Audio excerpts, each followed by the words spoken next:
Inflation has moved from a background concern to one of the defining questions for investors this year. We know the theory: when stock markets are threatened, bonds should protect portfolios. But that relationship has proven less reliable in recent years in the face of supply-side shocks that pose different risks to growth. When equities sank at the end of February, 10-year treasuries did too. So today we're going to take a closer look at inflation and what bond markets can offer when it's on the rise.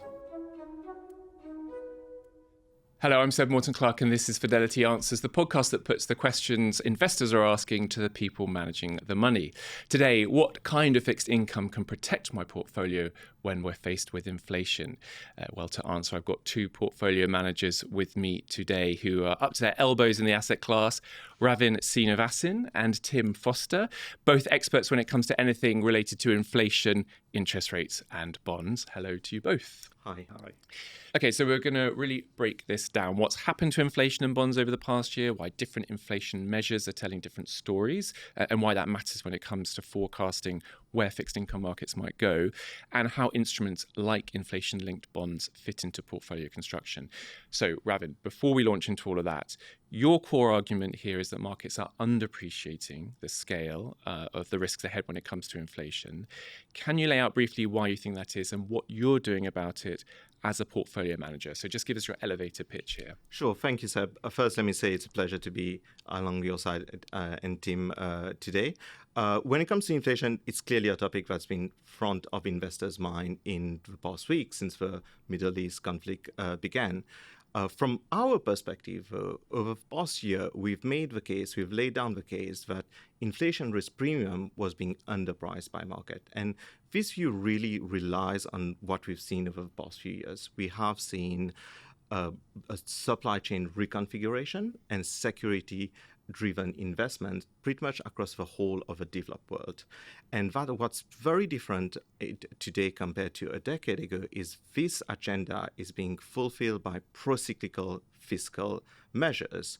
That combination is structurally very supportive for inflation risk premium and inflation expectation in the short term and medium term. And that's without even mentioning additional risks stemming from tighter immigration policies or a certain erosion of central bank independence that has been on top of investors' mind as well. In terms of how we evaluate and how we are managing this risk, we have turned to inflation-linked bonds and inflation-linked swaps and different strategies to help us navigate this environment. Okay, we're going to get into all of that. Just very quickly, Tim, because what Ravin is laying out here is a view that assumes structurally higher inflation. Of course, the one of the big topics that everyone is talking about at the moment is AI and its potential to be disinflationary. Is that one of the big caveats here? I think it is a big caveat. And of course, yes, productivity is the kind of great hope behind all of this, because with better productivity, you can have growth without inflation. And I guess the background as well is obviously after a good period of productivity growth, particularly in the US in the sort of 90s and 2000s, US productivity growth kind of slowed a fair bit in the 2010s. And it's picked up a little bit in the last few years, interestingly enough. I think probably, there's much too early for any AI impact there, but that's probably maybe the lagged impact of the sort of CHIPS Act and that sort of investment cycle that happened in the Biden administration. But yeah, definitely one thing that could sort of short circuit all of this would be if there is a huge productivity boom from AI. I think the caveat, though, and you said caveat, the caveat is I think that's going to take a long time to happen. And the kind of problem before that, what we've got at the moment is we've got a huge investment boom that will in future allow us to generate that productivity gain from AI. But at the moment, we've got the investment boom, building the data centers, buying the chips. And the trouble with that is that kind of just drives up prices of, IT-related goods, electricity costs, all this sort of thing. So, yes, in the future, there may well be productivity gains, but I think the trouble is to get there, we've got a bit of an inflationary episode first. Okay, so it's about time horizons, as always. Tim, staying with you, For decades, the basic assumption was that high-quality bonds would cushion portfolios when equities sold off. Now, as I've said, that's been challenged in recent years, partly because of the types of shock that the global economy has been facing. Can you just talk us through that and how that's been unpacked in recent years? Yes, I think it's the types of shocks. Something we always come back to actually is just the sort of overall kind of rate of inflation actually has a big impact on that correlation. And people have done lots of studies. If inflation is kind of persistently above about 3%, as it was for sort of 40 years up until sort of the sort of 1980s, then yes, bonds don't do so well. You have a kind of positive correlation between bond returns and equity returns. Since then, we had the sort of 20-year period where inflation was kind of consistently low. The central banks were doing a good job. It's what Mervyn King referred to as sort of nice environment where kind of inflation was sort of persistently kind of, at target. And then bonds did a good job. They were negatively correlated with equities. If the equities in your portfolio fell, then your bonds went up, and that was a sort of a good environment. Since starting really with COVID, that's sort of changed a bit. We've had this sort of persistently kind of higher inflation, sort of world. I think some of that is to do, and Seb, you mentioned kind of supply shocks. That seems to be the nature of the shocks that we have at the moment. I mean, COVID was a big sort of supply shock. You couldn't sort of manufacture stuff. People couldn't work. You couldn't transport goods around. We've sort of had three other supply shocks since then, really. With Russia invading Ukraine. With the US tariffs, actually, that's another kind of supply shock. You can kind of produce less and it costs more. And then just recently, this kind of Iran, the Iran war actually is, I think, another supply shock. So, I guess it's not totally certain that, that's going to continue, but certainly there seems to be the kind of shocks that we have now are sort of supply shocks. And, the sort of more traditional, demand shock, maybe you're worried about growth coming in a bit low. You'd maybe sell your equities and buy some bonds. That sort of seems to have gone away for the moment. Okay, but Ravin, not all bonds are created equal, and what Tim's referring to, what he was referring to at the top of that answer was nominal bonds. So those that pay a fixed cash amount, the value of which can be eroded by inflation. That's right. But there are other options, aren't there? Like the inflation-linked bonds that you've mentioned, which are more targeted for these specific scenarios. That's correct. So inflation-linked bonds tend to have the reference inflation index and be linked to that in terms of both their principal payment as well as their coupon payment. And that is a way to protect investors' capital against an erosion of their purchasing power. Now, before we get into the details of those instruments and others and how helpful they might be, we should try and get a grip on the inflation picture, which, Tim, you've already started doing for us there, because it's been anything but straightforward. Ravin, tariffs, as Tim has mentioned, has been one of the big pieces of this puzzle. So let's go to the US. Where are we with that particular inflationary impulse at this point? Sure. So it's been a wild ride, the whole tariff debacle. I was thinking to myself this morning, if we were doing this podcast 15 months ago, Tim and I would probably get into a debate about why and whether the US administration would consider VAT as part of their reciprocal tariffs framework. And of course, all of that got forgotten, blown away the minute the big whiteboard came out on Liberation Day. But on a more serious note, you're absolutely right. Tariff has been one of the biggest drivers of the US inflation market over the past 12 months. I think both ourselves and the market has been a little bit surprised about both how the pass-through to consumer prices has been a little bit slower than we anticipated and a little bit less. And there are a few reasons that's occurred. But just to put some numbers on it, currently we estimate that only about 50 to 60% of tariffs are being passed through to consumer prices. 10% are being absorbed by exporters, foreign exporters, and the remaining is being absorbed by domestic importers. The few reasons that I want to get to was, first, we had a huge inventory buildup prior to the implementation of the tariff, and that helped cushion some of that initial impact. And then afterwards, we just had an enormous amount of uncertainty. It's first related to the administration policies. You cannot blame a firm in terms of facing this uncertainty when you're conducting tariff policy via social media and rolling them back every couple of weeks. The other uncertainty has related to the Supreme Court decision about the lawfulness of these tariffs via the IEEPA ruling. We waited a very long time to get that decision. We finally got it in February of this year when the Supreme Court deemed that they were illegal. But that hasn't had a massive impact on the effective tariff rates as the administration has moved on to conduct a bunch of investigations and put these tariffs back for the time being. Finally, the last explanation for this slower impact of tariffs and lower impact of tariff has been, I think economists might well have overestimated them a little bit. A lot of this estimation, this calculation, was based on the 2018 episode of a trade war with China. And the big difference today is that tariffs have been imposed on a global level. So in 2018, what we noticed was a lot of non-tariff goods, the prices of which were actually also rising. And that had to do with the fact that there was one less competitor out there. And whether domestic producers or other foreign producers took advantage of the fact that China could not produce these cheap goods anymore at these levels. So that might have led us to overestimate the impact of tariffs, because in that global setting, now everyone is affected at a similar level. Okay, so lots of reasons there why tariffs aren't necessarily showing up as an immediate one-for-one jump in consumer prices.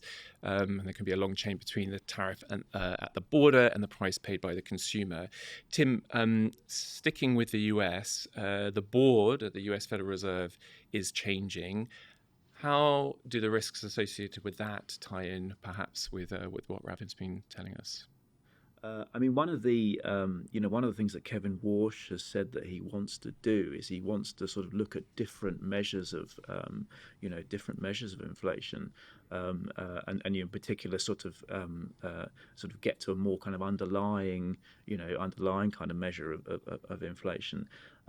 Which I guess I do have some sympathy with it, but I think at the same time you have to bear in mind that what's the purpose of having an inflation target really? The purpose is to sort of protect consumers from unwarranted rapid increases in prices, because we know that it's very, very unfair. It's the most kind of regressive sort of tax you can have, is if prices go up, because people on lower incomes sort of suffer the most that way. And so that's obviously why central banks have this kind of inflation targeting sort of setup. We've also learned in the last 5 years that inflation is absolutely politically toxic. People know that know what a sort of bad sort of tax higher prices are, and they're very, very resistant to it. So I think kind of if we kind of move back a little bit from the question of what the Fed might do in the next few meetings, this idea of the further you kind of move away from a sort of broad measure of prices, the more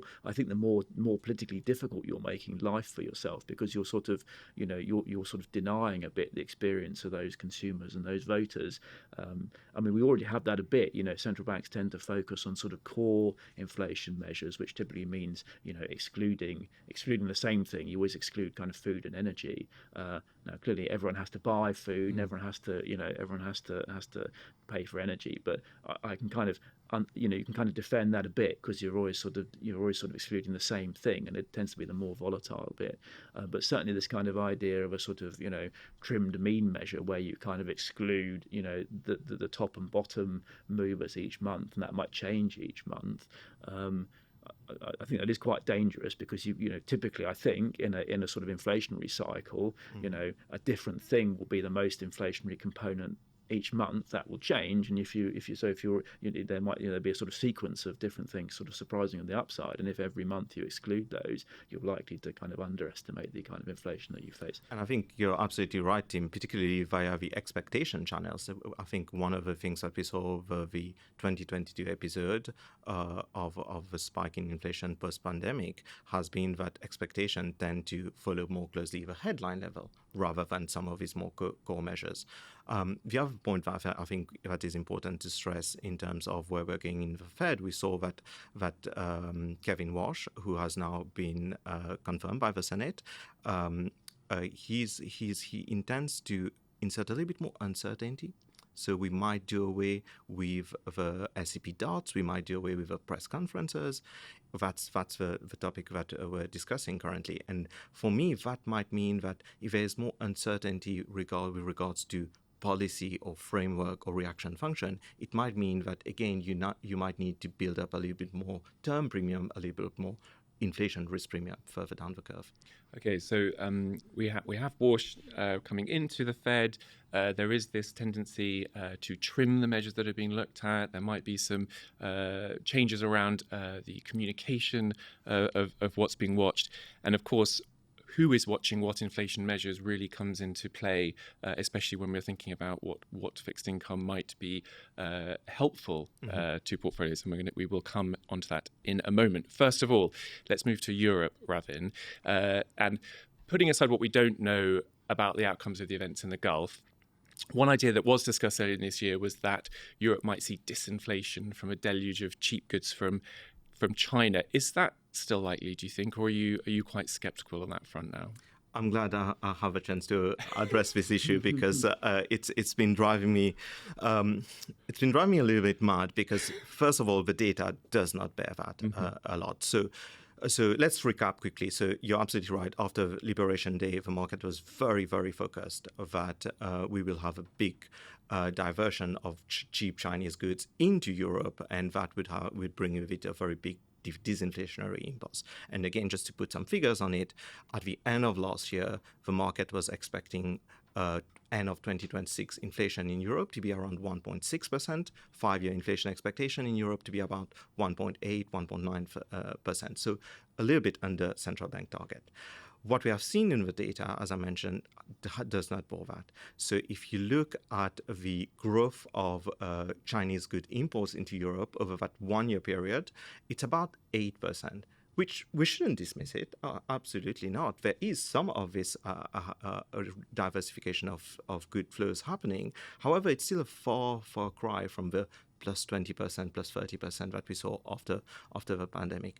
And our view has always been that China would think about this from a very much a strategic angle. By that, what we meant by that would be that we know that China has overcapacity issues currently, but we believe that China would rely on jurisdictions, countries that it viewed as friendly and allies. So we're talking about Southeastern Asia or Latin America, these type of emerging countries. That's where most of these goods will be flowing. I think China is very well aware that in the developed world, in the Western world, whether that's the UK, Europe, or the US, there is a concern about this disinflationary impulse in terms of impact on the labor market and inequality. So because of that, we have long held that view that the market was overplaying that risk. And again, the data shows that inflation in Europe has surprised on the upside throughout all of last year. And that is a direct consequence for us of a very tight labor market. You can see that more clearly in terms of services inflation. Services inflation has been running above 3% for the past few years, which again is a big change from the past decade, where we had services inflation in Europe running around 1.5, 1.75%. And it talks to this very tight labor market. Unemployment rate in Europe is at 6.2%. It's a 50-year low. And also talk about in terms of the pro-cyclical fiscal deficit measures that we're seeing out of Germany and some other places in Europe. And I'm glad you mentioned that because, Tim, governments do have these levers that they can pull, don't they, to offset inflation. How should investors think about that, and what's the approach that makes sense? Yeah, I think broadly investors should be quite sceptical of that. I guess in theory it can kind of work out because you sort of smooth out the impact to consumers, don't you? And so, if it's a question of kind of just taking out the worst bit of a shock, I can kind of see the arguments for that. And France did a good job in 2022 of capping energy prices. Their inflation didn't go up that high, and there wasn't too much kind of scarring to the kind of economy. The UK did a similar exercise, but the mechanism was such that the ONS didn't actually record it as a sort of benefit in the measured inflation numbers. The Office for National Statistics. So it obviously helped out consumers, but actually they didn't see any benefit in terms of the measured numbers for inflation. But since then, in this more recent sort of episode, we've seen loads of governments, doing this. I mean, the UK again, just this month, we've seen kind of the green energy levies kind of come out of energy bills, and that's brought energy bills down. Japan's doing it at the moment with some sort of cuts to energy bills, sort of from February through to April, so that's bringing their inflation down. Sweden's doing it. It's basically, yes, the US talking about kind of cutting gasoline taxes actually at the moment. So it's become a kind of popular route. But as with all kind of fiscal activities, I worry that it's always inherently kind of time limited and expensive as well. You spend maybe 1% of GDP to sort of cut, 20-30 basis points off measured inflation for a few months. I don't think governments get a lot of bang for their buck, and it doesn't really address the underlying problem. The problem at the moment, as Ravin was saying, it seems to be one of sort of persistently high services kind of inflation, kind of across the developed world really, and that's not really responded to monetary policy. And so I'd kind of regard this sort of fiscal spending to kind of just bring down the numbers for a brief period of time as a bit of a sideshow and an expensive distraction, really. I very much agree with him. There is one country, however, which is very different and is doing that, and that's South Korea. So South Korea has decided that it would impose a one-off tax on dividends from chips companies such as Samsung and as SK Hynix, and use that to alleviate the cost of high energy prices. So in that optic, I think that would be something that the market would take positively, but otherwise I think there is a big fiscal angle that means that needs to be paid further down the line, absolutely. Okay, well, let's now think about these persistent challenges as you framed it, Tim, and what we can do as a fixed income investor. So, inflation-linked bonds, Ravin, how do they work? So, an inflation-linked bond, as I mentioned earlier, is indexed to a particular inflation measure, such as the Consumer Price Index in the US and the Retail Price Index, the RPI in the UK. So when I mean its reference to that index, that means that its principal payment and its fixed coupon grows or falls down, of course, as the index accrues or decreases. I think the best way to describe it would be to go for an example. So if one were to hold an inflation-linked bond with a principal amount of 100, and that matures over a year, and over that period inflation averages 2%, you will get back a principal repayment of £102, and at the same time, whatever fixed coupon would also be applied to that increased principal. So as you can see, it's really a way to protect investors from that erosion that's on the back of inflation concerns. Okay, now, just before we go on, Tim, help us here, because Ravin's mentioned CPI, RPI, and critical to the investment implications is how inflation is being measured, as we mentioned earlier. And there are two indices in particular of important in the US, and just to spell it out to our listeners, one is the Consumer Price Index for all urban consumers, to give it its full title, or CPIU, or CPI to give it more simple one, and the other is Personal Consumption Expenditure, or PCE. Can you explain how they differ and who uses what? Yes, so we're starting to kind of get into the weeds here, and there are a lot of weeds in this topic. But, bear with me for a second. The index-linked bonds that Ravin is talking about in the US, they follow the CPI index. That's kind of really the index that the market looks at. PCE is what the Fed target, actually. There are differences in calculation, but broadly speaking, PCE tries to be kind of whole economy measure, still trying to measure kind of consumers sort of realized kind of experience of inflation. But for example, it includes healthcare costs that are paid for them by their employers or by the state. CPI is a bit of a sort of simpler measure. It's a bit less kind of academic, and it's more concerned with kind of out-of-pocket costs. Definitely, we had a sort of 10-year period where kind of PCE was kind of too low, actually, and whereas CPI was kind of a little bit over 2%.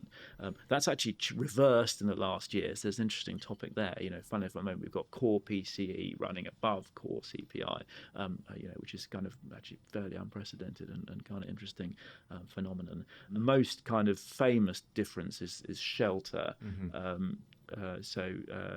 core CPI has a much higher weight in kind of shelter than core PCE does, about twice the weight. And so that was kind of what was going on in the sort of 2010s. You had sort of shelter costs running at a roughly sort of very steady sort of 3%, so a bit above target on average, and they're sort of 40% of core CPI as opposed to 20% of core PCE. So there's sort of inbuilt upward bias in CPI compared to PCE. Okay. Congratulations with the alphabet soup there. So the thing to note then is that bond markets, households and the Fed, they're all looking at slightly different inflation thermometers, if you would call it that.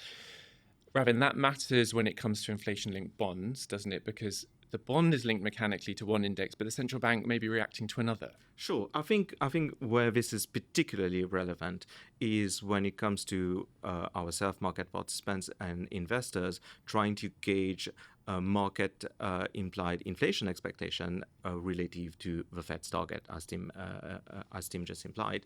And I think where the key message here is, while the Fed PC target is 2%, that tends to be the equivalent on the CPI measure over the past 10, 20 years, has tended to be around 2.3 to 2.4%. So that 30 to 40 extra basis point is down to what Tim has spoken about, that really a much bigger weight of shelter in CPI compared to PCE. Of course, that's not currently the case because there is a lot of disinflation in that sector, which is a little bit mechanical. There are a lot less rental renewals currently, but also on the back of a bit of a weaker US labor market that we've seen in 2025. The other famous one of market implied inflation expectation is, of course, break-even inflation. And break-even inflation tends to be this difference between nominal yields and real yields at the same maturity by bonds issued by the same issuer. And real yields, of course, take into account the inflation rate that's going on at the same time. That's correct. So real yields are the equivalent for an inflation bond what nominal yields are for a conventional nominal bonds. They are simply your nominal yield adjusted both for your inflation expectation over the lifetime of that bond. Okay, and then let's pull this right back to the instruments you're talking about, so inflation-linked bonds, because this has an effect, as I understand it, on inflation accrual or the inflation carry that you've referred to. So tell us how that works. This all comes about because we cannot instantaneously observe inflation, right? Inflation, in terms of these indices that we spoke about, are released with about a month lag. That means that the bonds itself, when in terms of a reference to inflation accrual, needs to have that lag, which tends to be between 2 months and 3 months, 2 in the UK, 3 in the US. And that would mean that in any particular month, the bond would accrue, so the inflation carry of that bond would be with respect to the growth of the index between the month -3 to the -2 months going back. Okay, that's some of the mechanics. So let's now apply them to what's happening today. We largely avoided talking about the oil price shock. But Tim, what are markets currently pricing in around the conflict and energy risk? And then we can try and bring that back to what Ravin's just been running through for us. I think when the sort of Iran war started, a lot of market participants were looking for a kind of replay of the sort of 2022, natural gas kind of price crisis that we had in Europe. And actually, that hasn't really happened. This has been a lot less gassy and a lot more kind of oily than 2022. And in that way, it's been a bit more like a sort of traditional, I suppose, energy price shock from, I'm not even sure, maybe even the 70s, something like that, where, the oil and natural gas seem to have sort of moved about the same. They're both up about 75%, year to date at time of writing. And what that meant is that, certainly for my money, the kind of market reactions have been a bit different from how I would have expected. It seems to me that the, US inflation markets, all inflation markets have moved. We've seen nominal rates increase. We've seen, inflation swap rates, go up significantly. But yeah, for my money, the kind of US inflation swap, sort of increase, even in the 1 year, it's been a bit less than I would have expected. And at the same time, the sort of Euro and UK ones have been a bit more, and I think part of that is pricing, and it's to pricing, I suppose, a risk that it might turn a bit more sort of natural gassy in terms of the shock. But that kind of hasn't happened so far. So I think probably US inflation pricing is a little bit low, and UK and European inflation pricing maybe a little bit high. Because the other thing I'd sort of factor in is I'd always expect US prices to react more quickly. There's a sort of factor of kind of how long this takes to pass through. Particularly the UK, for example, is very, very slow pass through of this type of shock. I mean, yes, some of it kind of comes through petrol prices immediately, but a lot of our petrol prices actually tax, so the kind of upfront sensitivity is not that high. Where we're really sensitive to is sort of electricity prices, but those are set with a cap by Ofgem. Ofgem revise the cap every 3 months. So I've been sort of surprised by the willingness of markets to price in a sort of rapid shock, a big shock in Europe and the UK. Whereas I think they should probably be pricing in a more rapid shock in the US, if that makes sense. So the timing's been a bit off as well. Okay, and I should just say Ofgem is the power regulator here in the UK. Now, second order effects, though, Ravin, is one of the big issues here. Where are the places where you think the second order effects of the shock are going to surprise investors? Does 2022 give us any clues? Well, Seb, that's $100 million question, isn't it? I think it's something that we spend a lot of time reading about, discussing amongst ourselves. You're right, 2022 showed us that there are a lot of non-direct effects that sometimes we don't consider at the offset. I remember the big story of 2022 being how tomato prices in the UK, the prices of which were being driven by natural gas, because that's part and parcel of a process. One particular area of concern right now for me is food inflation. So Brazil is a net exporter of crude. So Brazil should not be at the epicenter of the current conflict in the Middle East that we're seeing at all. However, Brazil is also a massive agricultural producer. It produces over 42% of the world's soybean, over 70% orange juice. It's also a massive producer of sugar and coffee beans. So fertilizer prices have skyrocketed, and given that Brazil needs a lot of fertilizer ahead of planting season in September, so July to August tend to be the peak demand, I think this will have a lot of ripple effects that we would need to delve in and analyze as we go forward. I think my own expectation is food and inflation will remain very elevated and surprise us until the end of the year. And this is kind of the nature of the sort of new world of sort of supply shocks that we're now confronting. And this is a sort of world that, financial markets, struggle, I think, to price properly. You've got all these kind of, hard to track and hard to predict sort of supply chain effects and all sorts popping up in unexpected places, which is not something that we kind of had in the sort of 2000s and 2010s. Absolutely. So inflation risk is not just at the petrol pump, as you say, Ravin, it's embedded all the way through the energy is embedded all the way through the economy, so it pops up all over the place. Now, you've told me before that this is a real yield trade, not just an inflation trade that you're talking about here. What do you mean by that? One of the key tenets of our investment philosophy is this concept of asymmetry. And what we mean by that is when it comes to expressing our macro views, where we believe the economy in terms of activity and inflation is heading, we want to do that. We want to make sure we do that in expressions, in ways, asset classes, products, markets, where we maximize the upside that we can benefit from if we are correct, and we minimize the downside if we are wrong. So we are constantly reassessing how different scenarios are priced by different asset classes and where do we see that asymmetry. And I think today, one of the reasons we believe real yields, particularly at the short end, and particularly as Tim mentioned, given what we see as underpricing of inflation in the US, so that is one of our favorite expression of that view currently, because it offers that asymmetry. And to walk you a little bit through it, so on the back of the spike in energy prices, we have seen a string of very high month-on-month readings in the US, the result of which, from today until the end of August, something like 2-year real yields in the US offers about 140 basis points in carry. So let's explain what that means.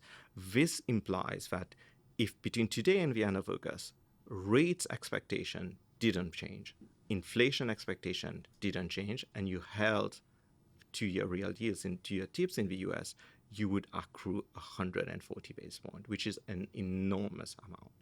Another way to think about this is to think about where is my forward break-even point. So today, 2-year break-evens in the US are around 300 basis points, 290 to 300 basis points. It's quite elevated. It's way above the Fed target, which is something that you would expect in this environment. It's also a little bit misleading because that does not include that amazing carry that you're about to receive. So that leaves forward break-evens at the end of August lower by 140 basis points. So what we mean by that is if break-even were to move 140 basis points lower between today and the end of August, you would be flat on that position. You wouldn't lose or make any money because the market implied move in break-even would completely offset the positive carry that you're getting. And that is the key realization, which is that this forward break-even level of around 150 basis points is today way, way, way too low. And that goes back to Tim's point of the US market is currently underpricing this inflation risk and how long it's going to last. What could prove all that wrong? I mean, what if, for example, we had an energy price collapse? There was massive hit to growth, or likewise, what if the Fed decided to raise rates for some reason? I am concerned about the fact that the Fed might turn out to be more hawkish. And this goes back into how do we think about WASH and the composition of a committee currently. But I think for me, that would be the key risk to this strategy. If ever Chairman Walsh was to be outvoted on the committee in the coming months, which is a risk that we should be cognizant of, I think that might lead to a tightening of financial conditions, a bit of volatility that wouldn't benefit break-evens or real yields. Well, thank you both very much. I think we've, as you said, we've gone into the weeds. Hopefully we've come out of the weeds and imparted something of use to our listeners. It feels like a good place to draw things to a close, but before I let you go, we are going to play hotcakes and hot potatoes. What are you buying like a hot cake and what are you dropping like a hot potato? Ravin, let's start with you. Sure. So I think I wouldn't be fair if I didn't go with the strategy that we discussed about. I would be buying short-dated real yields in the US as much as I can currently. I would be selling the dollar, which is something that we haven't touched about. It's also a long-running narrative of ours. We think the dollar would keep coming under pressure from many different angles, but particularly via this concept framework of the NIIP, which is the Net International Investor Positioning, which has seen big inflows into the dollar equity market over the past 10, 12 years. Okay, excellent. And Tim, what are your hotcakes? Yes, I'm going to go out a bit on a limb here, given current political noise. But I quite like gilts here. I think you know the UK is sort of one country that is quite focused on sort of deficit reduction. You know, notwithstanding there might be some sort of small changes to that. I think, but we're still quite focused on deficit reduction here. The underlying growth picture actually is not bad in the UK, so there should be there's good sort of debt servicing kind of capacity there. There's actually not that much supply of gilts coming up, so I think they have underperformed on this political noise, and I quite like them there. Particularly if you contrast, say, to sterling currency, which is really actually still very strong and hasn't there's a lot of sort of talk about sort of politics, but I think if the market was really concerned about that, then sterling would weaken. So maybe I'd sort of buy gilts and sell sterling currency. That's I think a good pair. Okay, all right. Well, thank you very much. That is all we have time for. So thank you to my guests, portfolio managers Ravin, Seeneevassen and Tim Foster. And thank you for watching. You can find out more on the topics covered on your local Fidelity website or at fidelityinternational.com. If you've enjoyed this episode, please like, share and subscribe. The producers today were Patrick Graham and Charlie Humphreys, with production support from Alex Willcox. We'll see you next time, but for now, from all of us at Fidelity, goodbye.